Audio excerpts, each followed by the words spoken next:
কারো কাছ থেকে কোনো বিনিময় গ্রহণ করা হবে না, কাউকে কোনো সাহায্য করা হবে না। ইন্না লিল্লাহি ওয়া ইন্না ইলাইহি রাজিউন। আল্লাহ রাব্বুল আলামিন বলেন, লান তানফাকুম আরহামাকুম ওয়ালা আওলাদুকুম ইয়াউমাল কিয়ামাহ। কিয়ামতের দিন তোমাদের আত্মীয়-স্বজন, তোমাদের সন্তান সন্ততি তোমাদের জন্য কিছু মাত্র কাজে লাগবে না। ইয়াউমা ইয়াফিরুল মারউ মিন আখিহি ওয়া উম্মিহি ওয়া আবিহি ওয়া সাহিবাতিহি ওয়া বানিহি। সেদিন মানুষ তার ভাই, মা বাপ, স্ত্রী ও সন্তান থেকে পলায়ন করবে। সেদিন প্রত্যেকে নিজ নিজ অবস্থায় পতিত হয়ে যাবে। পিতা তার সন্তানকে পরিচয় দেবে না, মা তার সন্তানকে চিনবে না, সন্তান তার মাকে চিনবে না। মানুষগুলি দৌড়াতে থাকবে, পালাতে থাকবে, কেউ কারো সাহায্য সেদিন করতে পারবে না। আমার প্রিয় ভাইয়েরা, সেই কিয়ামতে আল্লাহ পাক আমলনামা আল্লাহর আদালতে মানুষের সামনে পেশ করা হবে। পার্থিব জীবনে মানুষ যা কিছু করেছে কোন জিনিস লুকায় রাখতে পারবে না, সব প্রকাশ পেয়ে যাবে। কিয়ামতের পূর্বেই আল্লাহ রাব্বুল আলামিন সব কিছুকে রেকর্ড করে রেখেছেন। আবারও বলছি, আল্লাহ পাক কোনো কিছু গোপন রাখেন নাই। কিভাবে রেকর্ড করছেন? وَكُلَّ إِنسَانٍ أَلْزَمْنَاهُ طَائِرَهُ فِي عُنُقِهِ وَنُخْرِجُ لَهُ يَوْمَ الْقِيَامَةِ كِتَابًا يَلْقَاهُ مَنشُورًا। প্রত্যেকের ভালো মন্দ কর্মলিপি আমি তার গলায় ঝুলাই দিছি। আমি তার জন্য কিয়ামতের দিন একটি কিতাব ওপেন করে দেব, গলায় ঝুলানো আছে। আজ বিজ্ঞানীরা আবিষ্কার করেছে মানুষের শরীরের মধ্যে ডিএনএ এর কথা। এই ডিএনএ এর মধ্যে সে কেমন হবে, তার প্রজ্ঞা, তার মেধা ইত্যাদি সবকিছু ওর মধ্যে ডিএনএ এর ভিতরে বিজ্ঞানীরা খুঁজে পাচ্ছে। আল্লাহ পাক মানুষের গলায় একটা টেপ রেকর্ডার লাগাই দিয়েছেন। সুবহানাল্লাহ বলেন। সেই টেপ রেকর্ড আমার এই যে বক্তৃতা ভিডিওতে ধারণ করা হচ্ছে, টেপে ধারণ করা হচ্ছে। এই বুদ্ধিগুলি কে দিছে? আরে ভাই কথা বলবেন তো আল্লাহর নাম জোরে না। এই বুদ্ধি কে দিয়েছে? যে আল্লাহ বুদ্ধি দিয়ে আপনার আমার কথা রেকর্ড করাইতে পারে, সে আল্লাহ পাক আপনাদের আমার সাথে অদৃশ্য একটি টেপ রেকর্ড গলার মধ্যে ঝুলায় রাখছেন। এটা বিশ্বাস করবেন না? কিয়ামতের দিন এই রেকর্ড তার সামনে আল্লাহ পাক বলেন একটা কিতাব ওপেন করে দেব। তারপরে বলা হবে, ইকরা কিতাবাকা কাফা বিনাফসিকাল ইয়াউমা আলাইকা হাসিবা। তাকে বলা হবে, নিজের কর্মলিপি পড়ে দেখো, আজ তুমি নিজেই নিজের হিসাবের জন্য যথেষ্ট। পড়ো। কোথায় যাবা? জাহান্নামে যাবা না বেহেশতে যাবা? তুমি নিজেই তোমার হিসাব করার জন্য যথেষ্ট। সুবহানাল্লাহ। সেদিন কোনো সাহায্যকারী পাওয়া যাবে না, ওকালতি করার জন্য কাউকে পাওয়া যাবে না। বিশ্বাস করুন, বিশ্বাস করুন, কোন পীর সাহেব, কোন খাজা বাবা কিয়ামতের দিন আপনার আমার উপকারে আসবে না, আসবে না, আসবে না।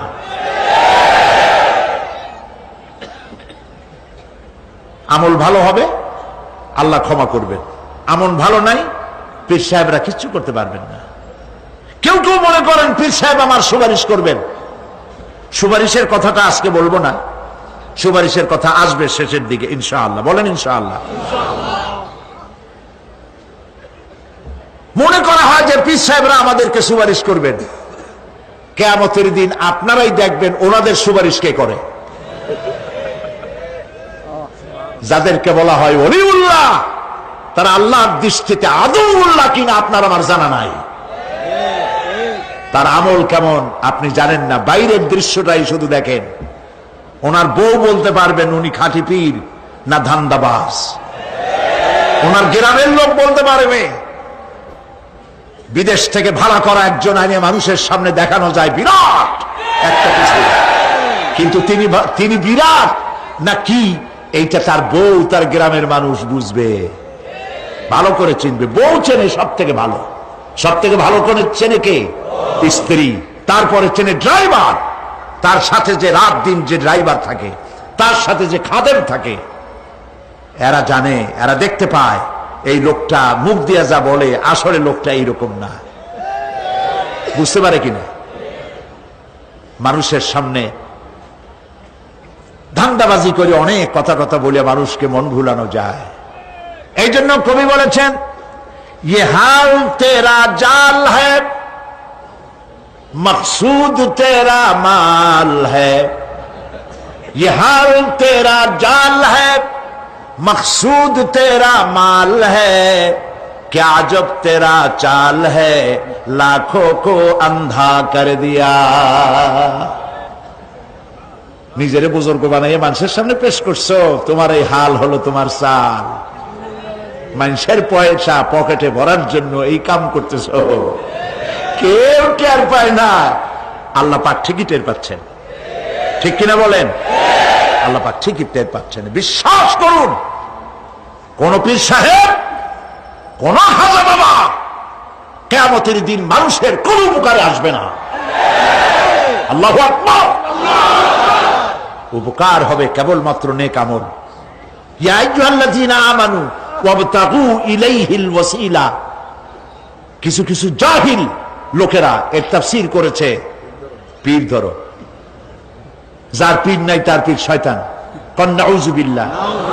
যদি এইটা সত্য হবে তাহলে ইমাম আবু হানিফার পীরকে, ইমাম শাফিঈর পীরকে, ইমাম আহমদ বিন হাম্বলের পীরকে, যারা এই কথা বলে তারা শয়তানের ওয়াসওয়াসায় নিমজ্জিত।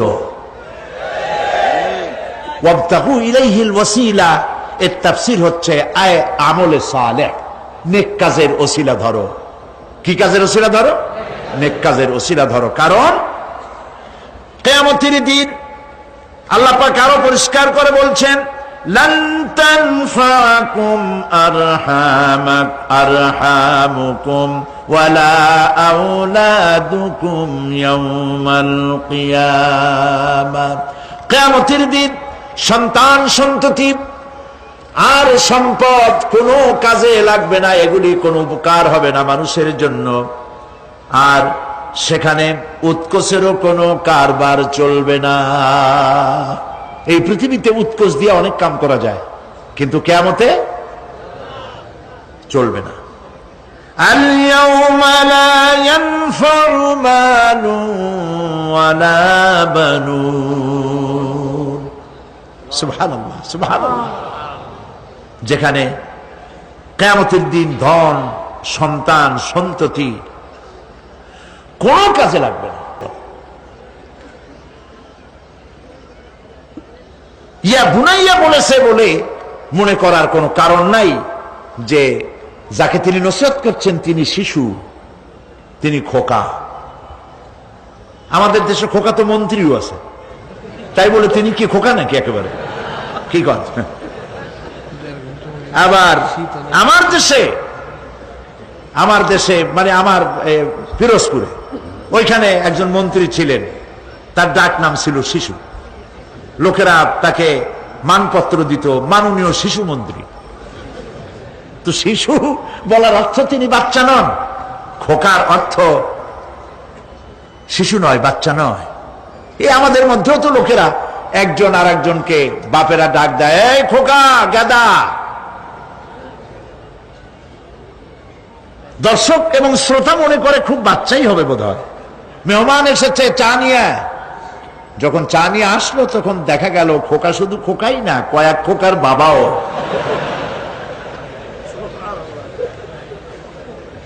হযরত লোকমান যে নসিহত তার ছেলেকে করেছেন, বোঝার কোনো কারণ নাই যে তিনি ছোট। ছোট হলে এত বড় নসিহত বাচ্চাকে করা যায় না। তিনি যে নসিহত করেছেন তার লোড অনেক বেশি। কি নসিহত? হযরত লোকমান নসিহত করছেন, ইয়া বুনাইয়া ইন্নাহা ইন তাকু মিসকালা হাববাতিন মিন খারদালিন। ও আমার কলিজার টুকরা সন্তান, কোন জিনিস রেণুকার মতো, সরিষার দানার চাইতেও অনেক ছোট, ছোটর চাইতেও ছোট, পরমাণুর মতো ছোট্ট একটি জিনিস যদি ফাতাকুন ফি সাখরাতিন, যদি তা কোন প্রস্তর খণ্ডের মধ্যে যদি আত্মগোপন করে থাকে, কোন মরুভূমির মধ্যে যদি হারিয়ে যায়, আও ফিস সামাওয়াতি, অথবা অন্তরিক্ষে কোন গ্রহ অভ্যন্তরে যদি লুকিয়ে যায়, অথবা সেটা যদি আও ফিল আরদি, অথবা জমিনের কোন পরতে যদি লুক্কায়িত থাকে, ইয়াতি বিহাল্লাহ, আল্লাহ রাব্বুল আলামিন একটি সরিষার 1000 ভাগের 1 ভাগ, একটি কণাও যদি হারায় যায় অন্তরিক্ষে, মহাশূন্যে, সমুদ্রের তলদেশে, মাঝির কোন পরতে, আল্লাহ পাক অবশ্যই কিয়ামতে তা উপস্থিত করবেন। আল্লাহু আকবার। ইন্নাল্লাহা লতীফুন খাবীর। আপনি যাবেন ট্রেনে করে ঢাকা, পাহাড়তলী রেল স্টেশন, এখনো আছে না পাহাড়তলীতে? পাহাড়তলী কোনো লাভ নাই।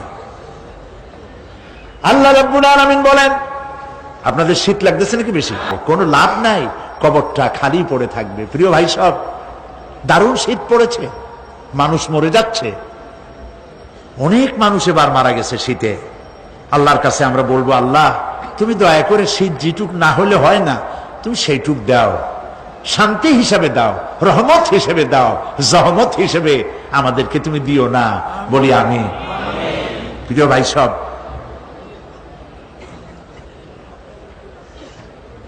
যারা মাজারে টাকা দেয়,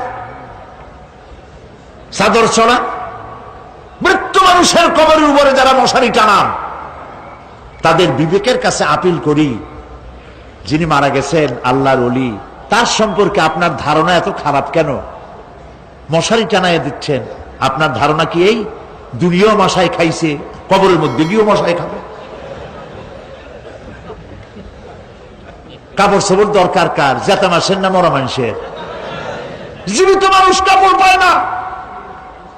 যে দেখেন পাহাড়তলী, যে দেখুন আপনার এখানে কত জায়গা, সব জায়গা তো আমি নাম মনে নাই,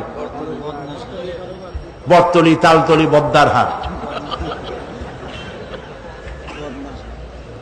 এই যে জায়গাগুলি, কত মানুষ ফুটপাতে শুয়ে আছে, আছে না? আহারে, আপনার স্ত্রীর কত শাড়ি আলমারি ভরা, ব্যবহারও করে না, বছরের পর বছর ওখানে নষ্ট হয়ে যাচ্ছে।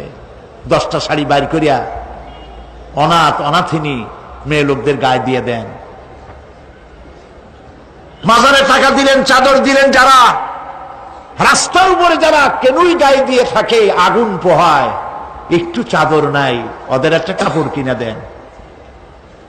প্রিয় ভাই সব, দিল্লির সম্রাট শাহজাহান, তিনি তাজমহল তৈরি করেছিলেন। তদানীন্তন বাজারে 20 কোটি টাকা খরচ করে 20 বছর ধরে প্রচেষ্টা করে 22,000 শ্রমিক লাগাইয়া তাজমহল বানিয়েছিলেন। জানেন কিনা ইতিহাস? কোন বাজারে? যেই বাজারে 1 টাকায় 8 মণ চাউল পাওয়া যাইত। বুঝছেন কথা? সেই বাজারে 20 কোটি টাকা খরচ করেছেন, 22,000 শ্রমিক লাগিয়েছেন, 20 বছর সময় লেগেছে তাজমহল করতে। এবার একটা নির্মম বাস্তব কথা শুনুন। আপনি যদি কোন একটি এতিমের গায়ে, কোন এক অনাথিনী বিধবার গায়ে, কোন এক কচি শিশু, বাপ নাই মা নাই, শীতের দিনে খালি গায়ে কেন 2টা হাত গলার উপরে ধরে সকালবেলায় কাঁপতেছে, ওই বাচ্চা এতিমের গায়ে একটি চাদর, একটি গেঞ্জি, একটি পুরানা সোয়েটার গায়ে দিয়ে যদি এতিম বাচ্চার মুখে যদি হাসি ফোটাতে পারেন, বিশ্বাস করুন 20 বছর ধরে 22,000 শ্রমিক লাগাইয়া 20 কোটি টাকা খরচের তাজমহলের চাইতে আল্লাহর কাছে এতিমের মুখের হাসির দাম বেশি। আখিরাতে আমাদের সকলকে উঠতে হবে, সেখান থেকে কেউ আমরা কি বাঁচতে পারবো না, উঠতে হবে সবাইকে। অনেক লম্বা আলোচনা করব না, এখন শেষ করে দেই, বাকি কথা কালকে বলবো ইনশাআল্লাহ। বলেন ইনশাআল্লাহ।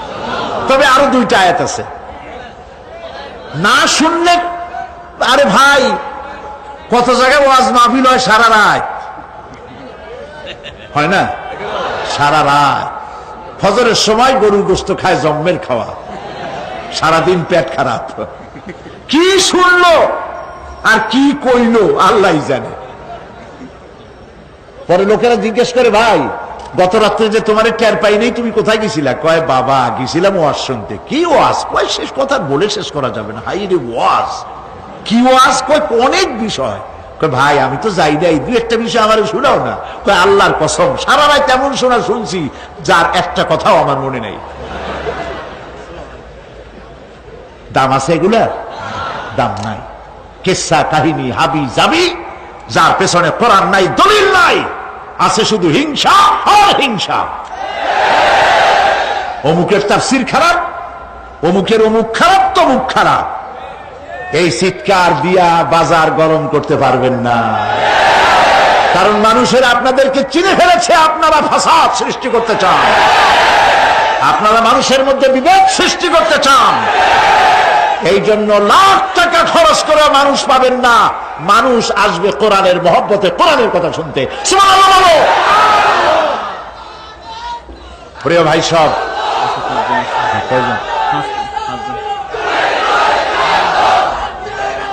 প্রিয় ভাই সব, প্রিয় ভাই সব, কাজী এর কারা বলে কি সাহস, কয় যে কোরআন শরীফ তাফসীর পড়ায় ফেলো। আস্তাগফিরুল্লাহ। হুজুর কেবলা আপনি কি নিজে একখান তাফসীর লিখছেন?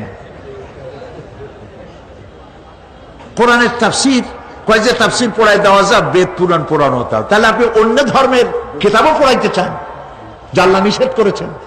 আপনি অন্য ধর্মের বেদ বাইবেল পড়াবার এখতিয়ার কে দিল আপনাকে? কথা বলার সময় একটুখানি সংযত হয়ে কথা বলুন। আমরা বেদকে সম্মান করি, আমরা বাইবেলকে সম্মান করি, প্রত্যেকটি জাতিকে সম্মান করি, শ্রদ্ধা করি, তবে ঈমান আনি কোরআন শরীফের উপরে। সেই জন্য আমার কাছে কথা এসেছে বলে আমি বলছি, আল কোরআন একাডেমি লন্ডন থেকে প্রকাশিত ফি জিলালিল কোরআন সম্পর্কে কিলকাল করেছেন একজন লোক, যাকে এই চিটংবাসীরা কোনোদিন চেনে না, হঠাৎ করে উড়ে এসে জুড়ে বসছেন। ফি জিলালিল কোরআন যিনি লিখেছেন, আপনি তো তার জুতা বহন করার যোগ্যতা রাখেন না। তিনি দুনিয়ার অমর শহীদ সৈয়দ কতব রহমতুল্লাহ আলাইহি, যিনি জেলখানার ভেতরে বসে কোন রকমের রেফারেন্স কিতাব ছাড়াই কোরআনের তাফসীর লিখে পৃথিবীতে অমর হয়ে আছে। কোন সাহসে বলেছেন? আপনার জিহ্বা তো আস্ত থাকার কথা নয়। মারাত্মক কথা বলবেন না, জবান সংযত করে কথা বলবেন। আপনি কি জানেন কার সম্পর্কে আপনি কথা বলেছেন? কার লেখা তাফসীরের বিরুদ্ধে কথা বলেছেন? সৈয়দ কতব, মিশরের জামাল নাসের তাকে জেলের মধ্যে দিয়েছিল। আপনার কথা শুনে তো মনে হয় আপনি জামাল নাসেরের কোন আত্মীয় হবেন। জামাল নাসের জেলের মধ্যে ঢুকায় দিয়া শিকারী ক্ষুধার্ত পাগলা কুত্তা ঢুকায় দিয়েছে, দরজা বাইরের থেকে বন্ধ করে দিয়েছে। কয়েক ঘন্টা পর সেনাবাহিনীর লোকদেরকে পাঠিয়ে দিয়েছে যে দেখো জেলখানার ভিতরে কুত্তার সাথে কুত্তায় কি ব্যবহার করে। নাউযুবিল্লাহ। সেনাবাহিনীর লোকেরা জেলখানা থেকে ফিরে এসে জামাল নাসেরকে জবাব দিল, জেলখানার ভিতরে যাই দেখে এলাম তালাবদ্ধ রুমের ভিতরে শেখ সৈয়দ কতব নামাজের সেজদার ভিতরে পড়ে আছেন, আর ক্ষুধার্ত পাগলা শিকারী কুকুর তার পাশে বসে তারে পাহারা দিচ্ছে। সুতরাং কথা বলার সময় একটু হুশ করে কথা বলবেন, মেহেরবানি করে। প্রিয় ভাই সব, বলতেছিলাম রাত একটু বেশি হলে ক্ষতি কি? আল্লাহ বেশি মানে আমার কিন্তু এরকম অভ্যাসও নাই যে সারা রাত ওয়াজ শুনাই। ওই কার বলে অভ্যাস ছিল চোখ বুঝে ওয়াজ করা। মাহফিল ভরা মানুষ চোখ বুঝে ওয়াজ আরম্ভ করছে, তারপরে হঠাৎ চোখ খুলে দেখে কেউ নেই। বেচারা খুব রাগ হয়ে গেছে, এই এলাকার মানুষ তো ভারী বেকায়দার, আমারে ফেলায় থুয়া সব পালাইছে। পাশে তাকায় দেখে একটা লোক বসা, কয় যে অন্তত একটা লোক তো পাইলাম, আল্লাহর মেহেরবানি, তুমি খুব ইমানদার ভালো মানুষ যে এতক্ষণ তুমি আমার ওয়াজ শুনছ। লোকটা কয় যে হুজুর আমি ভালো না মন্দ তা জানি না, আমি হলাম মাইক ম্যান, আপনি মাইকও ছাড়েন না, আমিও যাইতে পারি, তো আমি আপনাদেরকে এই বিপদে ফেলাবো না। সংক্ষিপ্ত কথায় শেষ করে দেই। আল্লাহ রাব্বুল আলামিন বলেন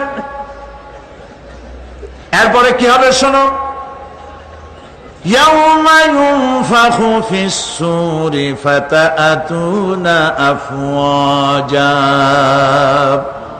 যেদিন সিংহায় ফুঁক দেওয়া হবে আর তোমরা দলে দলে বেরিয়ে আসবে। ওয়া ফুতিহাতিস সামাউ ফাকানাত আবওয়াবা, আর পাহাড় সমূহ আকাশ সমূহ খুলে দেওয়া হবে, ফলে তা দুয়ার আর দুয়ার হয়ে যাবে, মনে হবে সব দরজা। তার মানে হলো আকাশ থাকবে না, ভেঙে চুরে চুরমার হয়ে যাবে। ওয়াসুজ্জিরাতিল জিবালু ফাকানাত সারাবা, আর পাহাড়গুলিকে চালিয়ে দেওয়া হবে, ফলে মনে হবে মরিচিকা। তার মানে হলো এই দেখলাম পাহাড়, এই পাহাড় নাই, সমস্ত পাহাড়গুলিকে আল্লাহ পাক উড়ায় দেবেন, কোন পাহাড় তার জায়গায় থাকতে পারবে না। সিংহায় ফুঁক হবে, তাতে করে মানুষের যারা ঘুমিয়ে থাকবে, ঘুমন্ত মানুষগুলি সব জাগ্রত হয়ে যাবে, বলবে ইয়া ওয়াইলাতা ইয়া ওয়াইলানা মান বাসানা মিন মারকাদিনা, হায় আফসোস আমার এই ঘুমকে কে ভেঙে দিল, কিসের আওয়াজে ঘুম ভাঙলো? বলা হবে হাদা মা ওয়াদার রহমান ওয়া সাদাকাল মুরসালুন, এ হচ্ছে রহমানের ওয়াদা আর আল্লাহ রসুল সত্য কথা বলেছিলেন। সেই জন্য আমাদেরকে এ কথাগুলি বুঝতে হবে। সিংহায় ফুঁক হবে, সেই আওয়াজে আমাদেরকে উঠতে হবে। তারপরে আল্লাহ পাক আকাশ সমূহকে খুলে দিবেন, ফলে তা দরজার দরজায় পরিণত হয়ে যাবে, পাহাড়গুলি চালিয়ে দেওয়া হবে, সেখানে আর কিছুই থাকবে না। পাহাড়গুলো কাল ইহনিল মানফুস, এগুলি ধোনা পেঁজা তুলার মতো সব উঠতে থাকবে। সুবহানাল্লাহ। প্রিয় ভাই সব, বাকি কিয়ামতের দিন এ বললাম, এ পর্যন্ত বলা হলো বিশ্ব পরিক্রমা ধ্বংস হওয়ার ব্যবস্থা সম্পর্কে আল্লাহ পাকের কোরআনের কথাগুলি আপনাদেরকে শোনালাম। আগামীকাল ইনশাআল্লাহ কিয়ামতের, যখন কিয়ামতের ময়দান হবে, সেইখানে হাসরবাসীদের অবস্থা কি হবে, পরিণতি কি হবে, সেই বিষয়ে আলোচনা হবে ইনশাআল্লাহ। আজকের মতো শেষ। মুনাজাতের জন্য বসুন। আজ 5 জন অমুসলিম ইসলাম কবুল করার জন্য মাহফিলে হাজির হয়ে গেছে। কাছে আসুন। লা ইলাহা ইল্লাল্লাহু মুহাম্মাদুর রাসূলুল্লাহ, আল্লাহ ছাড়া কোনো ইলাহ নাই, মাবুদ নাই, মুহাম্মদ সাল্লাল্লাহু আলাইহি ওয়াসাল্লাম আল্লাহর প্রেরিত রাসূল। আশহাদু আন লা ইলাহা ইল্লাল্লাহু ওয়াহদাহু লা শারীকা লাহু ওয়া আশহাদু আন্না মুহাম্মাদান আবদুহু ওয়া রাসূলু, আমি সাক্ষ্য দিচ্ছি আল্লাহ ছাড়া কোনো ইলাহ নাই, মাবুদ নাই, উপাস্য নাই, তিনি এক, তিনি একক, তার কোনো অংশীদার নাই। আমি আরো সাক্ষ্য দিচ্ছি মুহাম্মদ সাল্লাল্লাহু আলাইহি ওয়াসাল্লাম আল্লাহর বান্দা এবং তার প্রেরিত রাসূল। আসসালামু আলাইকুম। দাঁড়াও দাঁড়াও দাঁড়াও, আল্লাহর মেহেরবানি এরা এখন মুসলমান হয়ে গেল, আলহামদুলিল্লাহ। বলি আলহামদুলিল্লাহ। আল্লাহ পাক তাদের গুনাহ খাতা সব মাফ করে দিয়েছেন। এই মুহূর্ত পর্যন্ত জীবনে যা করছে সব মাফ, সুবহানাল্লাহ। আমি এই বিশাল মাহফিলের পক্ষ থেকে তাদের জন্য দোয়া করি, আল্লাহ যেন খাঁটি মুসলমান বানায় দেন।